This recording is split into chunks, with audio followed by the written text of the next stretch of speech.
दिव्यवाणी लाईव्ह चॅनलान सादर करच्या संडे स्पेशल कार्यक्रमाक सर्व पळोवप्यांक मोगाचो येवकार. मोगाच्यान आज आमी एक विशेष विशयाचेर आयचो संवाद हांगासर आमी मांडून हाडला आनी हरशेच्या बरी ह्या गंभीर संवादाचेर तांचो अनुभव, तांची माहिती आनी तांचें गिन्यान आमचे संगी वांटून घेवंक आज दिव्यवाणी लाईव्ह चॅनलाच्या स्टुडिओंत आमचे संगी हांगासर आसात मानादीक दोतोर प्रतापानंद नाईक. आज आमी प्रायस्तांची घरां ह्या एका विशयाचेर गंभीर संवाद हांगासर आमी चलयतले आनी ह्या संवादाद्वारे जे कितें एक व्हरतो संदेश आमच्या चॅनलाद्वारे दिवंक साध्य आसा ते एक धाकटुले प्रयत्न आमी करूंक आतां आयते आसा. देखून सर्व आमच्या पळोवप्याच्या नांवे मानादीक दोतोर प्रतापानंद नाईक हांकां आमी ह्या कार्यक्रमाक मोगाचो येवकार आतां आमी मागया. फादर, येदोळच हांवें प्रस्तावनान सांगलें प्रायवंतांची घरां ह्या एका विशयाचेर विविध आयामांतून हांगासर संवाद चलोवन तुमची माहिती आमच्या पळोवप्या संगी वांटूंक तुमी हांगासर तयार आसात. देखून सर्व आमच्या पळोवप्याच्या नांवे दिव्यवाणी लाईव्ह चॅनलाच्या ह्या वर्त्या कार्यक्रमाक तुमकां मोगाचो येवकार. देव बरें करूं म्हाका आपणें दिल्ल्याक. फादर, आमी जाणा थोड्या तेंपा पयल्याची गजल ती जावन आसा प्रायवंतांची घरां म्हळ्यार ते आश्रय अनाथ आश्रम अशें एक भावन आसलें आनी पयलें तांचो संको मस्त उणो आसलो. पूण आयले वार ह्या दिसांनी पळोवचें जाल्यार आळमी किर्लले बरी थंयसर थंय जायतीं प्रायवंतांची घरां थंयसर उबी जावन आसात आनी तो संको दिसान दीस वाडूनच आसा. असल्या परिगतेंत ह्या विशयाचेर एक गंभीर रितीचे एक आमी अवलोकन करचें जाल्यार तुमची अभिप्राय ह्या प्रस्तावनाद्वारे. पयले सुवातेर प्रायस्तांची घरां हांची गरज आसा वा ना हाचेर आमी इल्लो नियाळ करूंक जाय. गरज आसा जाल्यार कित्याक गरज आसा, गरज ना जाल्यार कित्याक गरज ना, हें आमी इल्लेशें खोलायेन ताका तुमी गुंडायन म्हणटात चिंतूंक जाय आनी उक्त्यान उलोवंक जाय. हांगा तांकां दुखत हांकां दुखत हें म्हत्वाचें न्हय, विशय म्हत्वाचो आसता. आदी म्हळ्यार म्हज्या भुरगेपणार एक आश्रम आसले, ते म्हळ्यार सांत आंतोनीचो आसरो मंगळूर शारांत. तो काय हांवें तेन्ना पळोवंक ना. हांव जेजुईत संस्थेंत भितर येतच मात्र तो पळोवंक म्हाका एक सुयोग मेळ्ळो. पूण आयकून आमी जाणा तो कित्याक आसलो, कोणूच नात प्रायस्त मनशांक, क्रिस्तांव मनशांक कोणूच नात पळोवंक. वा अशें आसलें एके फावटी तांची भुरगीं म्हळ्यार पूत पळयनासले. खंयच्याका लागून मागीर तांकां पळयतलो कोण? तसल्यांक विकाराची पत्र घेवन, विकाराची शिफारस पत्र घेवन थंय एप्लिकेशन करतच आश्रमांत तांकां थंय जागो मेळटालो आनी तांकां मरासर सगळें तांची सेवा करूंक जाय ती जाताली. तो एकच आसलो, दुसरें हांवें आयकूंकच ना अशें आश्रम आसात म्हणून. ती एक खरीच गरज. कित्याक म्हळ्यार खंयच्याय एका क्रिस्तांव मनशान अनाथा बरी वाटेर पडून मरचें न्हय. एक मनशाचें जिवीत मनशा बरें आसूंक जाय न्हय म्हणून तांकां एक मानान जिवंक एक जाग्याची एक निर्मिती केल्ली. ती कोणें केल्ली तें हांव जाणा, पूण कोणेंय जावं जाणें त्या संस्थेची सुरवात केली म्हळ्यार एकल्यान जावं ते एकल्या परस चड जण जावेत, त्या मनशाक आमचे सलाम फावो. हाका लागून दुबळी क्रिस्तांव मनशां गत आदारनातली तांकां आदार मेळ्ळो. ताची गरज आसली वय, तें हांव मानून घेता. पूण तांची पळय तुमी म्हणलें अळमी कशी किर्लोवन येतात, ताची गरज आसा वय, ताचेर आमी इल्लोसो आतां नियाळ करया वा भासाभास करया. जायत मू जायत फादर. हां आता तुम्हीच सांगले खंयच्या एका खेरीत उद्देशाखाल पयलें तें आतां कोडयाळांत मंगळुरांत ते आश्रम आनी ताचो उद्देश कितें आसलो आनी एक तो बरो उद्देश आसलो पूण आतां पळयतना प्रस्तुत परिगतेंत असल्या आश्रमाची गरज आमकां आसा की खंयच्या सांततानेचो आसरो तसल्या आश्रयाची आमकां गरज आसा. कित्याक म्हळ्यार एकाच घरांत सगळ्या आतां कित्याक प्रायस्तांचो आंकडोय चड आसा. अनाथांचो आंकडो जर चड आसा जाल्यार आनी चड करून क्रिस्तांव लोक आसा जाल्यार तांणी वाटेर पडूं नये. देखून तसले गरजेचे आश्रम उक्ते करयेत आनी करूंक जाय म्हणटा. आतां तातूंत फकत क्रिस्तांव लोकांक मात्र न्हय, हेर लोकांचे धर्म आतां घेवंक लागलात. कित्याक तातूंय दुबळे आसात, अनाथ आसात. अनाथां खातीर वय तातूंत म्हाका कांयच सांगचें ना. कित्याक अनाथा बरी जियोंक ना. अनाथान आमचे बरी एक मानान एक अर्था बरी जिवीत जियोंक आसा. म्हजो विरोध आसा तो एक गरज नासली प्रायस्तांची घरां आसात पळय, आतां ताका आश्रम म्हणनात, आतां ताका अशें सिनियर सिटीजन होम नाजाल्यार आनी कितें कितें नांवां दिवन अशें ते कमर्शियल जावन आसात, व्यापारीकरण परत्यान. आनी तशें पयलीं आमी एक विशय ताचेर आमी उलयले, बरो पाद्री वा आदर्श पाद्री. थंय कशे पाद्री पळया व्यापारीकरण बुडलात, ह्या हातूंत माद्री बुडलात. कित्याक कोण चलयतात ही प्रायस्तांची घरां? माद्री.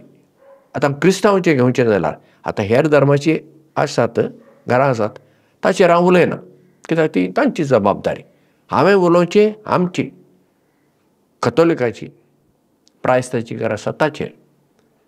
आतां कोणी म्हणटा पळया फादर तांची सगळीं परगांवांत आसात, भुरगीं हांगा कोण नात, मागीर हीं दोगांच आसतात, एकलीं दोगां आसतात, मागीर तांकां कोणें पळोवचें. देखून तांचे खातीर ती सकट फारीक करून थंय वेवस्था केल्ली आसा. थंय सकट तांचें बरें जाता. हें कोणाचे नदरेंतल्यान? भुरग्यांच्या नदरेंतल्यान. वचून तुमी प्रायस्तांच्या घरांत रावलेल्या त्या प्रायस्तांक वचून विचारात. आनी हांव म्हज्या ह्या अणभवांतल्यान उलयतां. ओके. हांव अणभवांतल्यान उलयतां देखून म्हाका उलोवंक भिरांत ना. आनी हांव सत उलयतां ह्या विशयाचेर. ह्या विशयाचेर म्हाका सत कितें उलयतना सतच उलोवचें ती गजाल सोडा. खंयच्याय एका प्रायस्त मनशाक तकलेन सारको आसा जाल्यार वा ती सारकी आसा जाल्यार आपलें घर सांडूंक नाका. तांकां तें आपलेंच घर जाय, त्याच घरांत तोच जागो. कित्याक तांकां इतल्या वर्सांची संवय जाल्ली आसा. तांकां तें घर तो जागो बेश्टे एक कितें म्हणुया जागो आनी घर न्हय, ते तांच्या जिविताचो भाग. त्या घरांत अश्यो त्यो मनजाती, ती माजरां जावेत, एक सुणें जावेत, तांकां भुरग्यां बरी, तीं झाडां तांणी लायिल्लीं, ते रूख ते तांकां तांच्या भुरग्यां बरी, तांचे कडेन तीं उलयतात ते सकट. म्हळ्यार या आमकां पयशे आसल्यांक कळना. तांणी घामान तांणी तें सगळें केल्लें, पण तांचे कडेन तांचो इतलो संबंद आसा जसो एका मनशा कडेन आसलो संबंद तुटतना कितली दूख भोगता तितलीच दूख तांकां त्या जाग्यार पयस वतना भोगता. तांकां तें घर सोडूंक नाका नाका. आनी एक एक फावटी हाचो परिणाम इतलो जाता मनीस खंतीनच मरता. आनी असले देखी म्हजे कडेन आसात, हांवें पळयलां. आतां तर ताका वाट कितें? थंय तुमी पयशे दिवन सगळें करतात न्हू. माद्रीगेर कितें फुकट जाता, फुंक्याक जाता? ना न्ही. ना. त्या फेसिलिटी प्रमाणे तुमी फारीक करूंक जाय. खंडीत. रावचे फारीक करूंक जाय, जेवणाचें फारीक करूंक जाय, डिपॉझीट दवरूंक जाय, आनी कितें आसतलें कितलें हांव जाणा कितें, पूण आसा न्ही. तें थंय तितलें दिवन तें करच्या परस आनी हांकां जर मन आतां ती आपल्या कुशेन वचूंक तयार आसा जाल्यार ती गजाल वेगळी. तींच म्हणटात कोण ही प्रायस्त मनशां आपल्या भुरग्यांक म्हणटात म्हाका आतां हांगा जायना आनी परगांवांत येवन तो हवामान म्हाका जायना आनी तुमकां थंय सोडून येवंक जायना कित्याक म्हूण सांगल्यार तुमी पोटाचो ग्रास जोडटात. देखून म्हाका तुमी ह्या प्रायस्ताच्या घरांत दवरता जाल्यार दवरा म्हण तांणी सांगल्यार ती गजाल एक वेगळीच. म्हळ्यार ती तेन्ना तांचे कुशेन वेतात. पूण चिंतुया तूं तांकां विचारताय तुका आतां थंय वचूंक जाय वा तुका हांगाच हांव वेवस्था करूं. हांव तुमकां सांगता कांय 100रांत उणें म्हणल्यार 90 आनी 5 जाणां 95 म्हणटलीं तूं म्हाका हांगाच अरेंजमेंट कर. याच करा थंय गांवांक दवरा तुमी एक मनीस. थंय फारीक करचे पयशे हांगा फारीक करा. कित्याक पळोवंक जायना. तांच्याच घरांत ती बरी खुशाल रावतीत न्ही. पळय खंयच्याय मनशाक कोणाकय जावं दी आपलें घर तें आपलें घर. दुसऱ्यांचें घर थंय कितलेंय बरें आसा जाल्यार थंय कितल्यो सुविधा आसा जाल्यारय त्यो तांकां आपल्यो कश्यो दिसनात. आनी प्राय जातच पळया आमचें चिंतप कितें जाता तें तातूंत वाडावळ चड जायना तराव जावन तें तशेंच उरता. देखून त्या तांच्या घरच्या वातावरणांत तांकां सगळ्यो गजाली संवयेच्यो तांकां जाय तशें जेवण तांकां जाय जाल्यार बरें उठचें न्हिदचें हें करूंक मेळटा. तांकां जाय तशें बसूंक वा भितर वचूंक भायर वचूंक जाता. कित्याक जागो तांच्या वळखीचो तांचोच तो. तें स्वातंत्र्य आसा तांकां. तें तांकां थंय ना.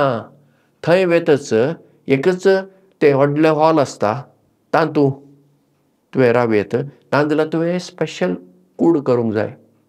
स्पेशल कूड केलें ताका चडीत पयशे थंय भरूंक जाय. मागीर एक फावटी तुका तुजी सेवा करूंक एक कामाचें मनीस दवरात ताचें तुवें फारीक करूंक जाय. थंय कितें खर्च उणो ना. म्हणून हांव म्हणटा तेच पयशे कितले पळया न्ही तुमी. हांगा कित्याक करूंक जायना.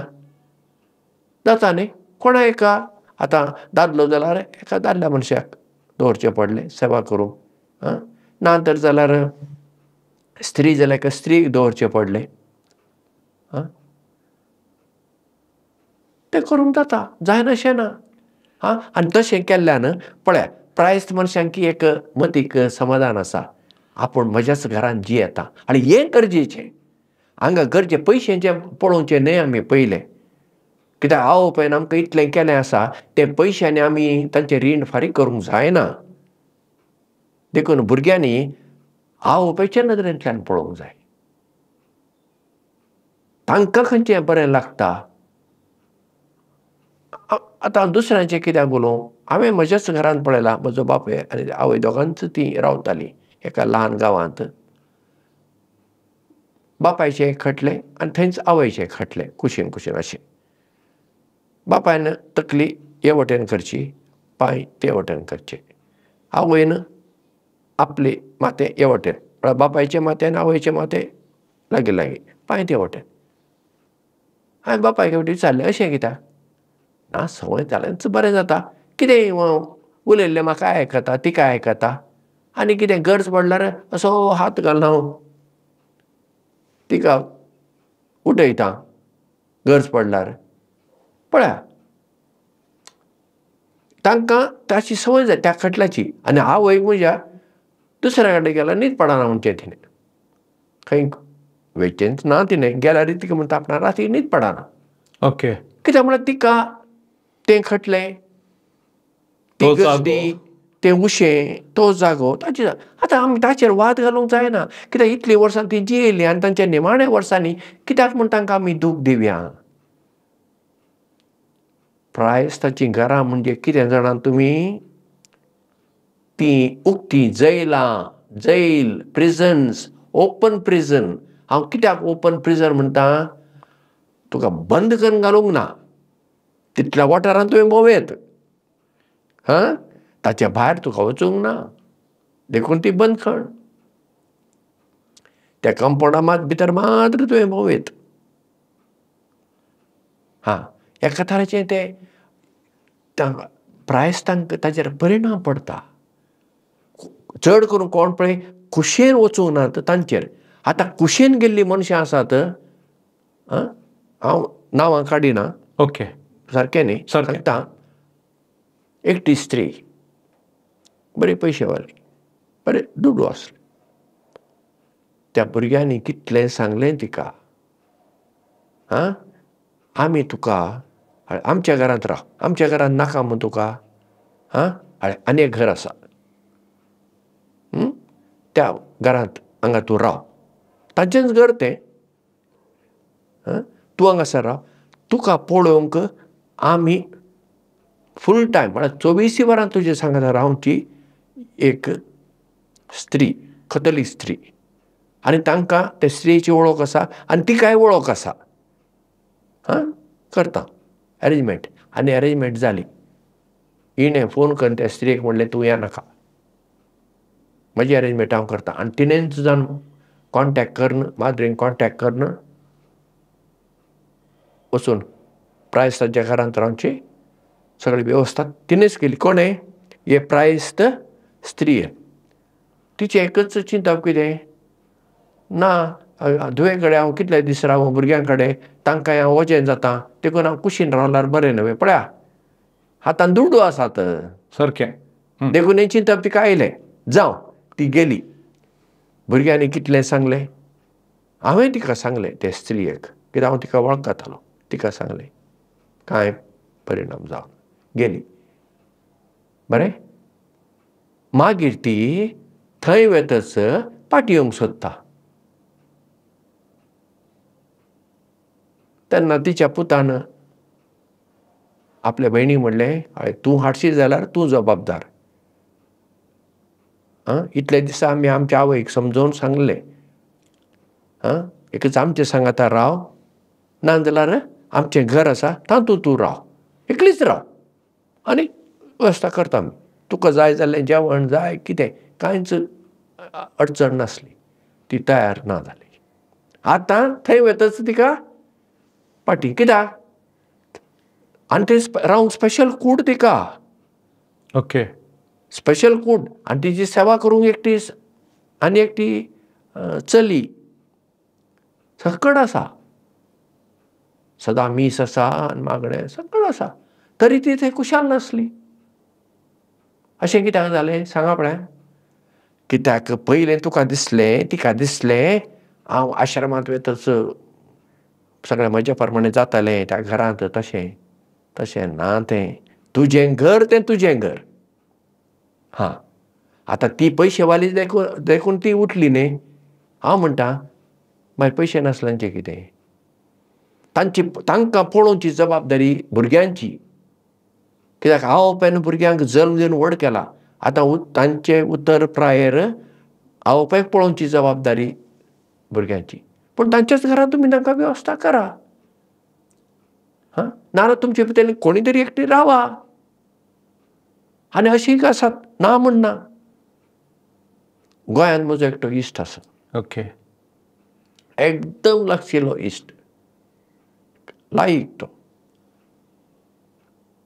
ताची भयण, ताजे उपरांत तो आनी ताजो एकटो निमाणो ते जाण. तांचो बापूय पयलोच सरलो. ती भयण काजार जाली, ती परगांवांत आसा. धाकटो भाव काजार जालो, तो गोंयांत आसा. हो मदलो आसा पळया, तो काजार जावना. तो आवय सांगाता रावलो. आनी हांवें म्हज्या दोळ्यांनी हांवें पळयलां ताणें ती केल्ली सेवा ताचे आवयची.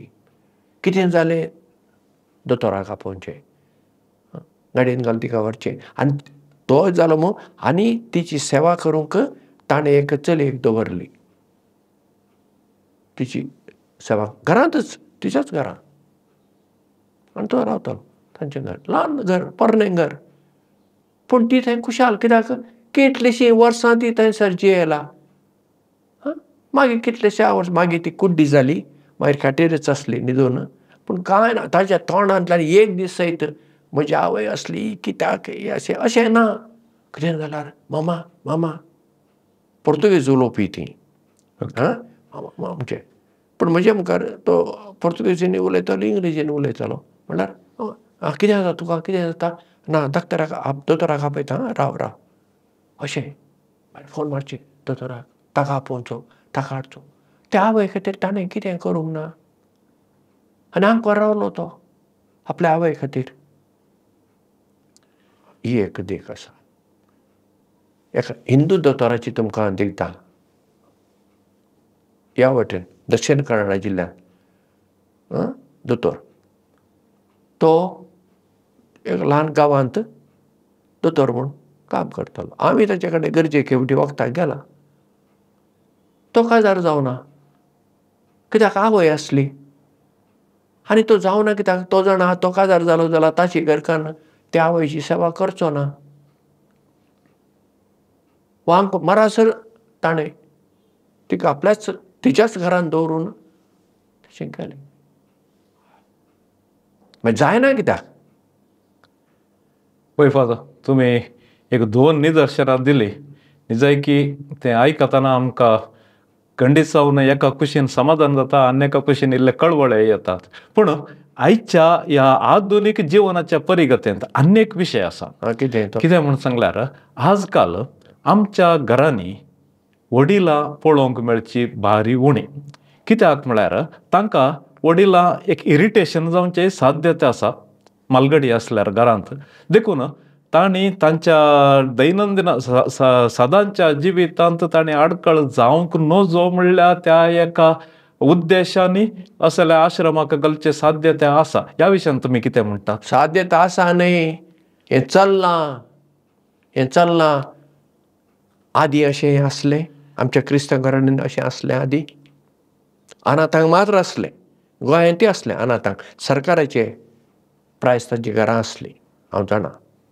आमी नॉवीस आसतना थंय वचून सेवा दिवंक आसली आमकां 1 म्हयनो त्या घरांनी वचून सकाळीं हातूंत हॉस्पिटलांत ताका तुमी आस्पत्र म्हणटात हॉस्पिटलांत सेवा आनी दनपारा उपरांत प्रायस्तांच्या घरांत वचून आमी तांकां सेवा दिवंक आसली पळयलां ती दुबळीं कोण नासलीं अनाथ आदार नासलीं बरें त्या घरा विशीं हांवें तुमकां म्हणलां म्हाका कांय म्हणचें ना ती तांची गरज आसाच हांवें उलोवचें फकत हें व्यापारीकरणाची घरां चलयता आनी माद्रीक दिसता जर आमी व्हडली सेवा करता म्हणून कळ्ळें न्ही तुमी सेवा करतात वय आनी न्हय म्हूण हांव म्हणटा ती असली घरां आसल्यार ना आतां हें चड ही चाल सुरू जाला ट्रेंड सुरू जाला म्हळ्यार वडिलां घरांत आडखळ जातात आतां तांकां कितें नांव पडलां जाणा तूं ओल्ड फर्निचर ओके घरांत नाका जाल्ल्यो वस्तू आसात पळया त्यो आमी कितें करता दवरिना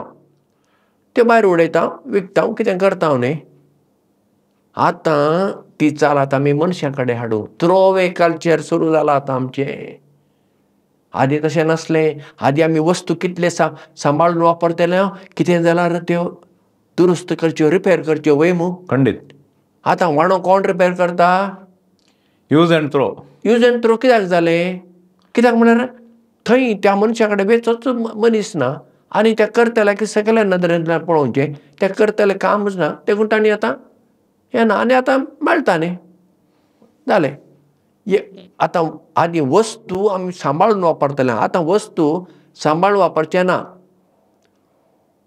आतां पेनां पळया रिफील मेळटाली वय मू आतां रिफील खंय मेळटा आतां पेन वापर आनी उडय आनी दुसरें घे ही एक प्रकारची संस्कृती निर्माण जाला हातूंत आमच्यान कितें करूंक जाता आतां रिफील मेळना जाल्यार म्हज्यान कितें करूंक जाता थोडी रिफिलां मेळटा थोडी मेळनात आतां सादी पेन आसात पळय ना 5 रुपया दिल्यार तुका पेन मेळटा देखून कोणी ताची चिंतूंक वचना ताजें रिफील सोदून खंय भोंवचें म्हणून जालें तें नाका तें उडय आनी दुसरें घे अशें आमचें जालें न्हू तेंच आतां आमी कितें केलां मनशाक आतां आमी एक वस्त म्हणल्यार बरी वापरूंक सुरू केली तांकां हांगा जागो ना वय प्राये प्रमाणे आनी तांच्या सैमा प्रमाणे तांचे कडेन तांकां तांची चाकरी करूंक सोंपें ना कित्याक प्रायस मनशाक तोच जागो जाय ह्याच वेळार तांणी जेवचें ह्याच वेळार उठचें अशेंच जाय तशें हांव ना म्हणना एक उडास दवरया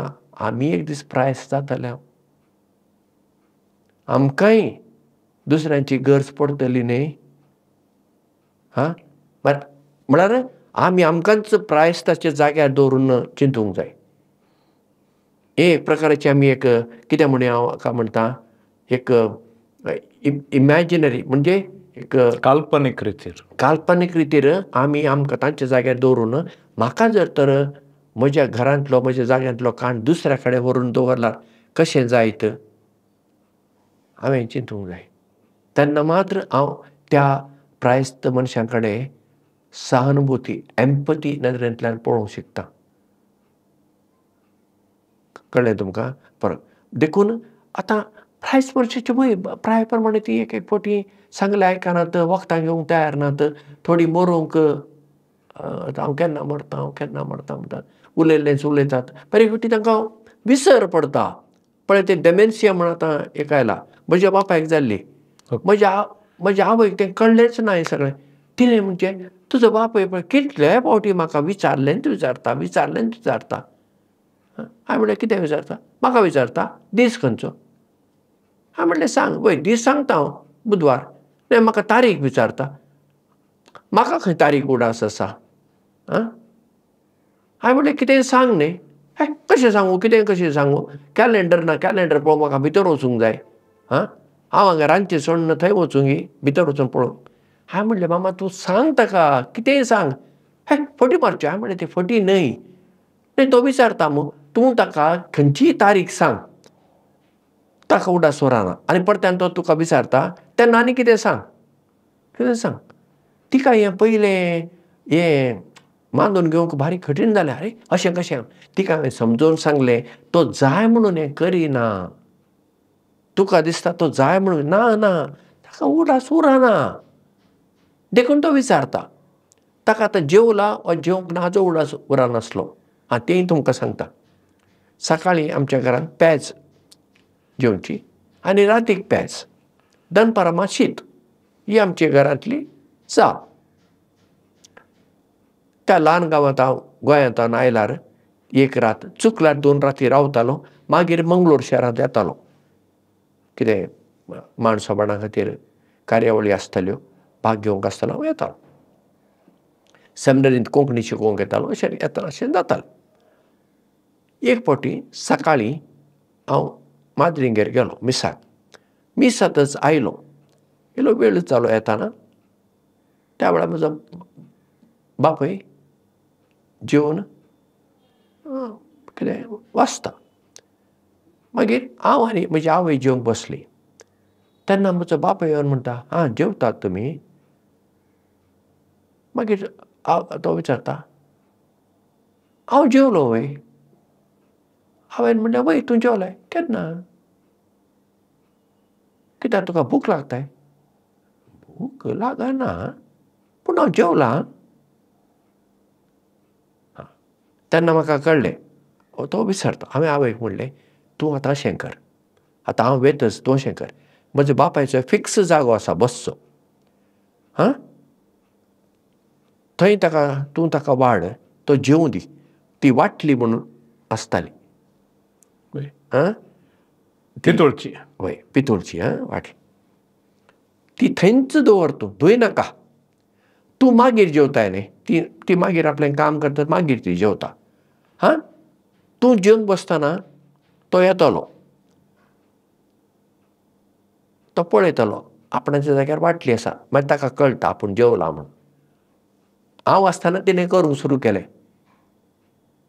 बापाय मागीर येता आवय जेवताना पळयता पूण कांय म्हणना.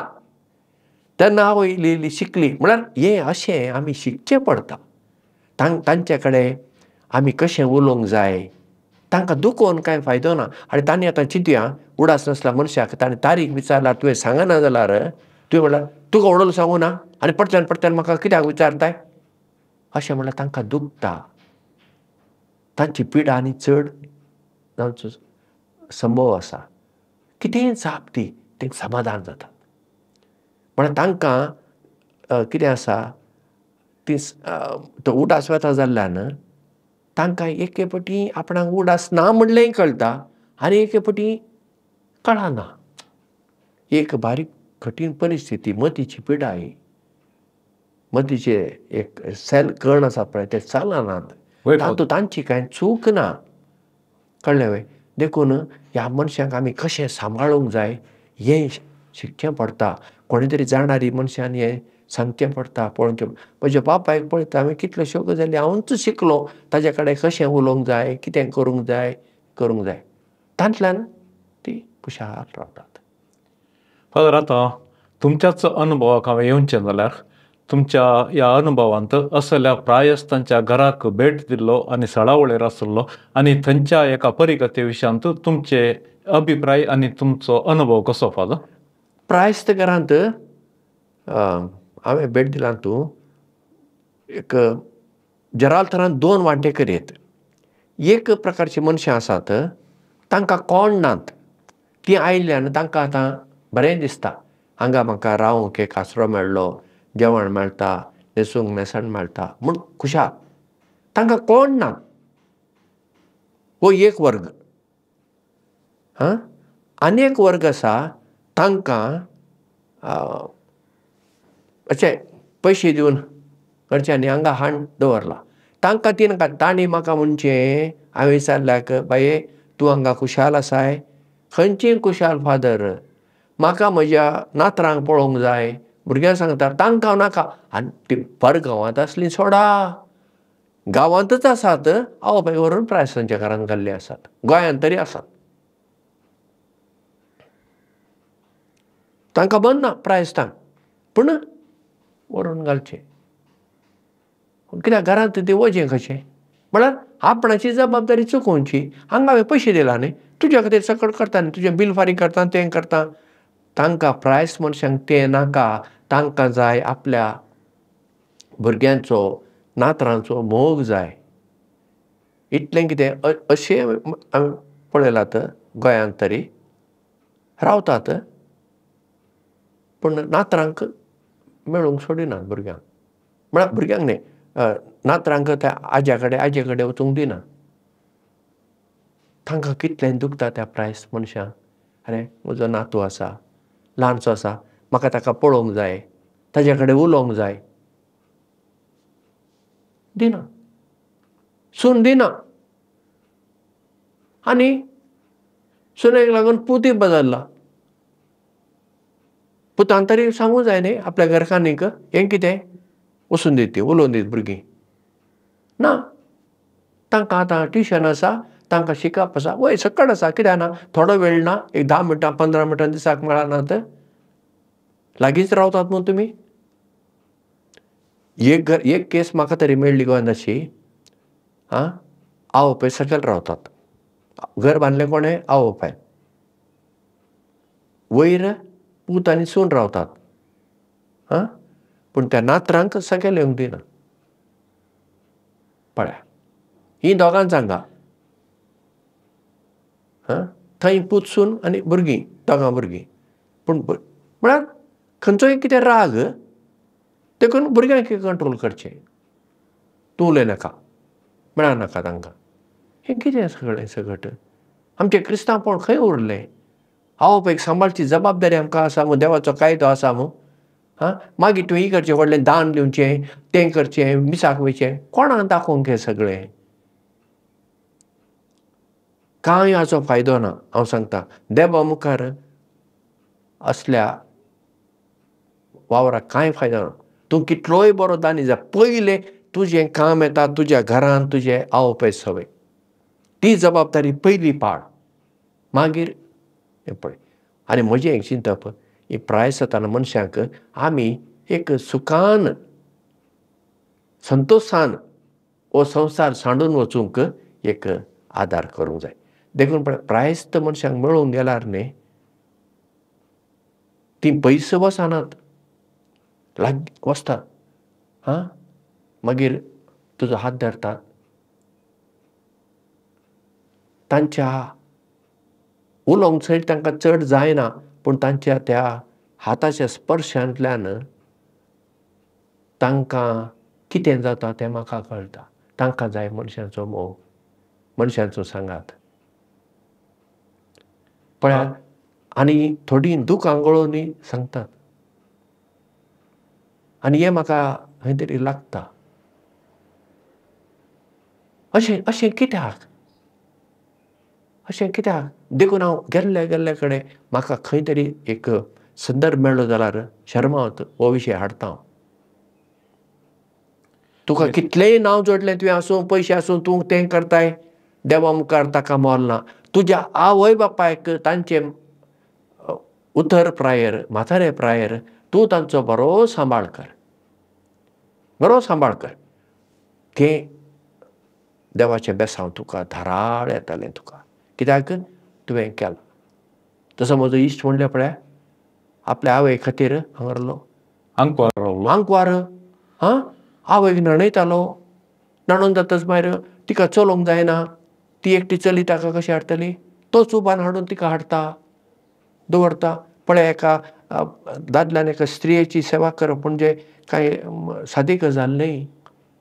एक स्त्री करूंक शकता, पूण दादलो जावन अशें करप म्हणजे पूण गरज आसा, करचें पडटा. जेन्ना ती कामाची चली तिच्या घरा वेताली, हो आनी आवय मात्र. तिका जेवंक दिवंक जाय, तिका जायना तें तोंडांतलें घालूंक जाय, कित्याक तिका दिसना. आनी कितलें मोगान केलां. हांव म्हणटा, असलीं मनशां आसात पळय, हींच खरी सांत आनी सांतिणी. आमी चिंतचे सांत सांतिणी मोडटलीं म्हणून, पण हीं कित्याक हीं जेजूचे शिकवणे प्रमाणे जियेतात. आता अन्य एक विशयाक हांव येवचें जाल्यार आमचो एक मुस्लीम समुदाय आसा. आनी अशें आयकूंक मेळटा मुस्लीम समुदायांत असली प्रायस्तांची घरां नात म्हणून. पूण तुमच्या अनुभवा प्रकार तुमकां कळीत जाल्ल्या प्रकार हें सत गी, ह्या विशयान कितें म्हणटात फादर? हाचेर हांवें कांय असो खोलायेन अभ्यास केल्लो ना, पूण गोंयांत तरी हांवें आयकूंक ना. आतां हेर कडेन आसात वा ना तें हांव नेणा सांगूं, म्हण हांव कशें सांगूं. पूण गोंयांत तरी हांवें आयकूंक ना, वाचूंक ना. आनी तांच्या घरांनी प्रायस्तांक जागो आसाच तांच्या घरांनी. एक मुस्लीम कुटूंब हांव जाणा, उत्तर कर्नाटकाचें, बಳ್ಳारी डिस्ट्रिक्ट. हांव थंय गेलां, तांगेर जेवलां, 2 फावटी गेलां मेळूंक. तांचो बापूय आनी तांची आवय प्रायस जाल्ली. घरांत सगळीं मेळून 30 आनी 6 जाणां. पळया, ते 1 जण भाव, तांच्यो घरकान्नी, तांचीं भुरगीं, तांची मालगाडी भयण काजार जाल्ली ती, तिचो घरकार, जालें. आनी ताज्यो काजार जाल्यो 2 भयणी, त्यो ते शेजारा रावतात. 3 भुरगीं येवन वेतात. तें सोडा, पूण घरांतच रावचीं 30 आनी 6 जाणां. मागीर ती आवय बरी ना जाली. ताणी मोडलो दुडू त्या भावांनी. व्हडले काय पयशे नात, सदां काम करून जोडचे मनीस ते. आवय कितलें बरें करूं. आनी आवय तांची संपल्या वेळार तांचें दूख कितलें.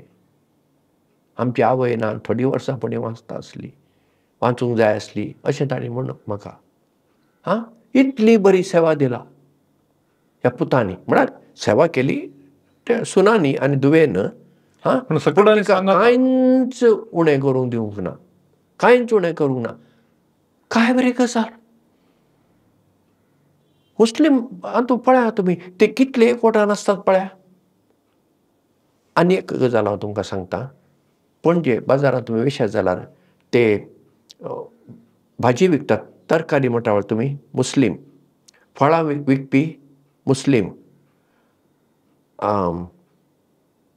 ताचे उपरांत हे मासली नितळ करून कापतात पळय, ते चडावत मुस्लीम. दुसरे आसात ना म्हणना, चडावत मुस्लीम. मास केले तरी मुस्लिमच सगळें. अशें बाजारांत मेजॉरिटी तांचीच. पूण ते एक मुस्लीम दादलो मनीस वा स्त्री भीक मागूंक आयल्यार ते ना म्हणनात पळया, तांकां दितात. आनी ते जाणात कोणाक कितले दिवंक जाय ते. थोड्यांक एक अशें 5 रुपये 2 रुपये कितें काडून कॉयन दितात. थोड्यांक हांवें पळयलां 10 रुपये 20 रुपये दितात. कित्याक ते तांकां वळखतात आसतले, ही चड दुबळी हांकां कितें. ती बेश्टी उबे रावतात, हे कांयच म्हणत, काडटात आनी दितात. सांडून घालिनात आपल्या धर्माच्या लोकांक. भोव बरी गजाल. तर आमच्यान कित्याक जायना? आमची जबाबदारी, आमच्या क्रिस्तांव समाजाची जबाबदारी आमच्या लोकांक आमी पयलीं सांबाळूंक जाय, तांकां हें करूंक जाय. तांच्या घरांक, त्या प्रायस्तांच्या घरांक आमी भेट दिवंक जायना? जाता न्हू? खंडीत हां, तांकां फकत नातालांक एक फावटी आनी फेस्ताक एक फावटी तितलेंच न्हय. नाताळाक क्रिसमस फादर करून वचूं ना तांकां येयलें थंय हांसूंक. फकत नातालांक मात्र कित्याक? अशी आमची एक मिसांव कित्याक जावं नये? एक आयताराचें म्हणा वा एक म्हयन्यांत एक फावटी आमचे कितले संघ संस्था आसात. ती सोडालिटी, ही सोडालिटी आनी सगळा. कित्याक आमी ह्या प्रायस्तांच्या घराक भेट दिवची न्हय? आमी तांकां कितें दिवची गरज ना. तांकां खाण जेवण थंय मेळटा. कळ्ळें वय? थंय ताचेर व्हडलो आमी भर दिवचो गरज ना, दिवची गरज ना. आमी दिवंक जाय तांच्या कडेन उलोवंक जाय. तांकां कोण तरी जाय उलोवंक. अनाथ आश्रमांतल्या भुरग्यांक मेळूंक जाय. अरे बापरे, म्हजो अणभव पुण्यांत ते सकट असले ते चडावत हिंदू भुरगे, क्रिस्तांव कोण नासले. रिमांड होम म्हणटात पळय थंय. तांकां भायर हाडूंक जाय जाल्यार स्पेशल परवानगी घेवन मागीर आमी जबाबदारी घेवन व्हरयत तांकां अशें एक पिकनीक करूंक जाय. पूण आमची जबाबदारी आतां सोडचें ना. ते आतां भुरग्यां अशे कठीण कायदे आयिल्ले आसात. त्या वेळार सोडताले. आमी देनोबली कॉलेजींत हांव म्हणल्यार ते आमकां सोडताले. आमी भेट दिवंक गेल्यार त्या भुरग्यांनी आमचे हात धरचे, गेटी पर्यंत येवचे. कित्याक तांकां गेटी भायर येवंक ना. म्हणजे ब्रदर आनी केव्हा येणार तुमी म्हळ्यार मराठीन, म्हळ्यार आनी कितें येतात, या म्हळ्यार या, आम्हाला भेटायला या, आमकां भेटूंक या. ते भुरगीं आमी वेता सर्त आनी गेटी कडेन सुद्दां रावचे, पळोवचें. ते दृश्य आसा पळया, ते इतलें काळजाक लागता. त्या गेटीच्या ते बार्स आसा पळय, सरळ म्हणटा ताका धर ती भुरगीं कळ्ळें अशीं रावतात. थंयच्यान हात लावन पाटी पळोवन ओळोवंक धैर्य पावनासलें म्हाका. कित्याक तांकां पळयल्यार तांच्या दोळ्यांत दुकां, मागीर म्हज्या दोळ्यांत दुकां येतात. आमी तांचे खातीर कितें केल्लें? कांय ना. वेचें, उलोवचें, खेळचें तांचे सांगाता. आयताराचें परवानगी आसली आमकां वचूंक आनी ब्रेस्तारचें वचूंक मेळटालें. अशें मोग मनशांक पळया एक मोग जाय. मन जातीचो मोग जाय. एक मन जातीक आमी कितलो मोग करता पळया. एक सुणें पोसल्यार आतां ह्या माजर पोसल्यार आनी कितें पोसल्यार कितलो आमी मोग दिता न्हय. पण मनशांक दिवं नाका. तो मोग त्या प्रायस्तांच्या घरांत मेळना. तांकां जेवंक मेळटा, न्हेसण मेळटा, सक्कळ मेळटा. पूण तांकां मोग मेळना. मोग मेळना देखून तांच्या काळजांत खरी शांती ना. आनी दुसरो उपाय नासतना तांकां थंय रावचें पडलां. हें आमी सारकें चिंतूंक जाय. तांकां दुसरो उपाय ना. करचें कितें तांणी? भुरग्यां निहाळनाका घाला. खर्च भुरगीं पळयतात आनी नाका म्हणलें जाल्यार मागीर गजालच वेगळी. हय. तर आता तुम्ही एक मार्मिक रितीर थंयचो तुमचो अनुभव आणि थंयच्या निवासींच्या जिविताची रीत आणि तांच्या काळजांत भोगची ते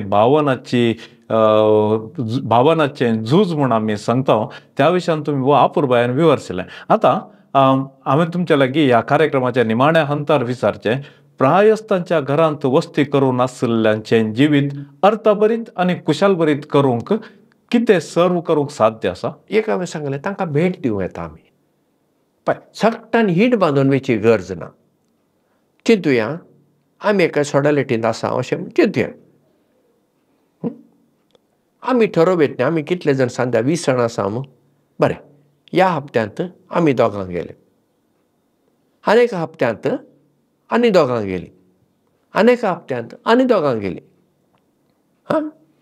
म्हणजे हप्त्याक दोगां वतात. म्हणजे 10 हप्ते. आमची सर्ती केन्ना येता? 10 हप्त्यांक एक फावटी. 2.5 म्हयन्या उपरांत म्हजी सर्ती येता. वय वय मू. आतां तांकां वचून आमी तांकां वचून मेळयत न्ही, उलोवयत न्ही. तांकां फकत तें सांगलें न्ही, त्या प्रायस्थ मनशांक कांय नाका. तांकां कोण तरी येवन तांचे कडेन बसून उलयल्लीं जाय. तो दादलो मनीस आसूं दी, स्त्री आसूं दी. ते आपलें सूख दूख सांगतात, सांगले गजाली सांगतात आनी तुका ते राखून रावतात. तें आमच्यान करूंक जाता. एक बरें, आमी आतां जर तर थंय खरींच अनाथ आसात तर जाल्यार आनी थंय तांकां कांय तितलें मेळना जाल्यार आमी ते कोण ते चलयता पळय घर तांकां विचारूं येता, हांगा कितें गरज आसा तुमकां? ओके. खंयच्या वस्तूंची गरज आसा वय, खाणा जेवणाची ताची तें दिवेत न्ही वय, तें दिवेत. आतां आमच्या घरांत कसले संभ्रम आसतात, त्या वेळार आमी जेवण तयार करता वय मू. तर उरलें जेवण थंय धाडटात मू तुमी. हांव म्हणटा उरलें जेवण म्हूण धाडिनाकात. ताचे परस अशें करा. आनी अशें करतलीं आसात, अशें केल्लीं मनशां आसात, हांव जाणा. आतांय करतात. आतां चिंतुया, एक हाचो आसा, जल्मा दीस आसा भुरग्याचो.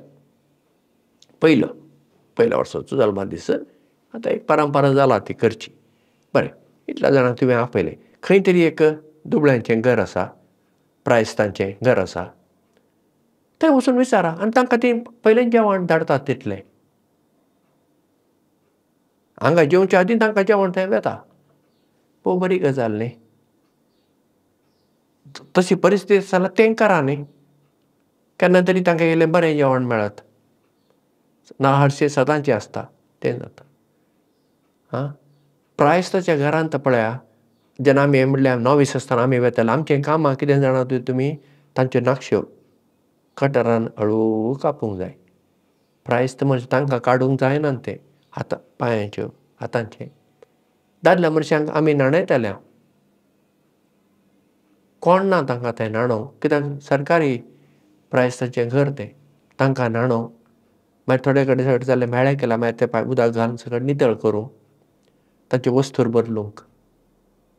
वस्तूर धुवचें आमकां काम नासलें ना. मागीर बसून तांचे कडेन गजाली मारूंक. साद्यो गजाली ह्यो एकदम चिल्लर अश्यो दिसतात आमकां, पूण तांचे नदरेंतल्यान त्यो साद्यो न्हय. कोण तरी म्हाका मेळूंक आयली, कोण तरी म्हजे कडेन उलयली. जालें. वेताना तांकां एक कितें तरी एक फूल व्हर न्ही, एक दी न्ही, एक गुलाब दी न्ही. अरे तुका हाडला तुजे खातीर. तांचो जल्मा दीस खंयचोय सोदून काड. त्या जल्मा दिसा वचून तांकां एक मेळ्ळें. तांच्या कुशालेंत तुवें वांटेकार जा न्ही. पळया, बन आसल्यार हजार वाटो आसात त्या प्रायस्तांचें जिवीत अर्थाभरीत आनी संतोश भरीत करूंक. तें आमीच पळोवंक जाय कशें केल्यार कितें जाता. कित्याक एक अशे नियम करूंक जायना. ह्या गांवांत कितें करूंक जाता तें आनीक गांवांत थंय तें बसचें ना. आनी घरांत प्रायस्तांचें घर अनाथांचें गी वा दुडवाकारांचें घर पयशे आसल्यांचें, त्या प्रमाणे तें बदलता. आतां हे पयशे दिवन आयल्ल्या कडेन तांकां जेवणाची गरज ना. तांकां सकट जाय तें जेवण मेळटा. पूण तांकां कितें मेळना, तो मोग मेळना. उलयतलीं नात. चड करून खंयचे भाशेची तांची आवय भास. आतां एका कन्नडा उलयतली स्त्री आसा जाल्यार तिजे कडेन कन्नडा उलयतली मनशां आसा जाल्यार तिका बरें लागता न्ही. कोंकणी मनीस आसा जाल्यार कोंकणी भाशेंत उलोवचें पडटा. मराठी भास जाल्यार तें मराठीन उलोवचें पडटा. कित्याक प्रायस्त मनशांक आपली भुरगेपणाची भास आसा पळया ती विसरना. हेर भासो विसरता पूण आवयपणाची भास उलयनात. आमचो एक जेजवीत ताका स्वामी म्हणटा, स्वामी अमालानंदा. शिकपी मनीस, कितल्योश्यो भासो जाणा आसलो.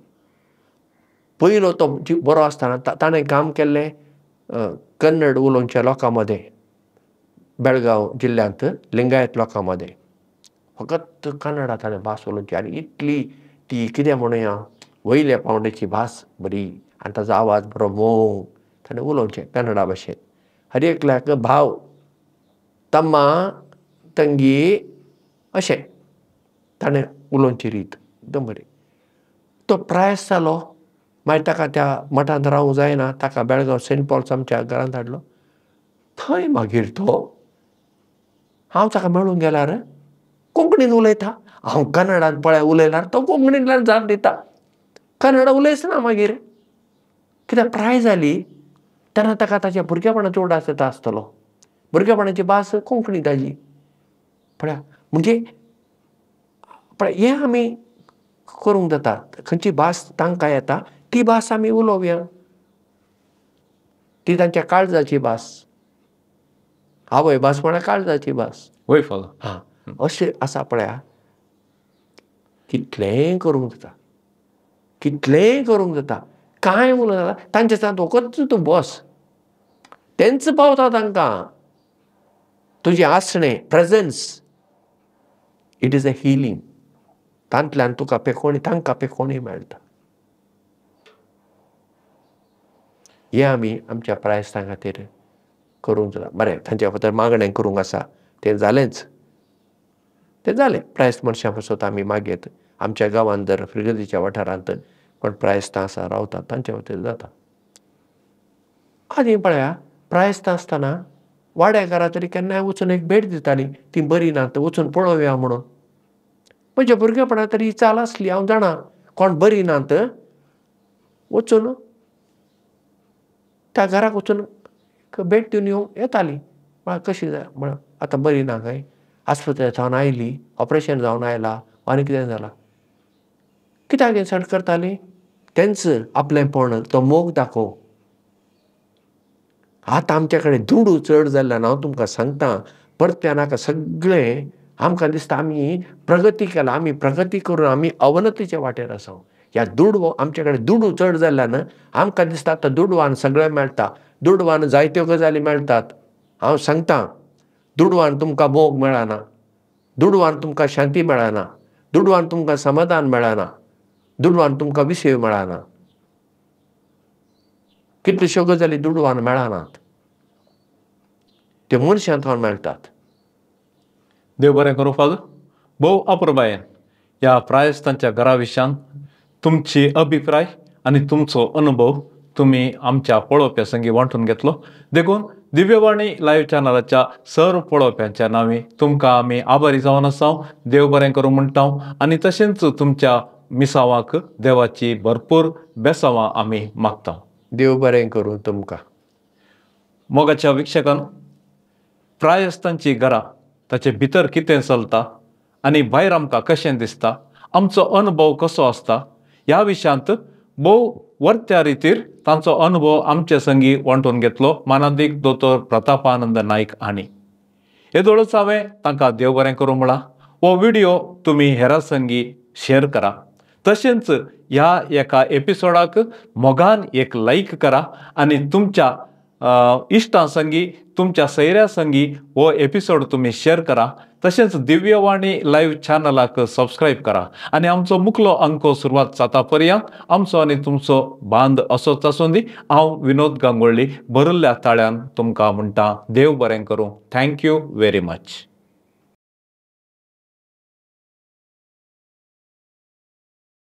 दिव्यवाणी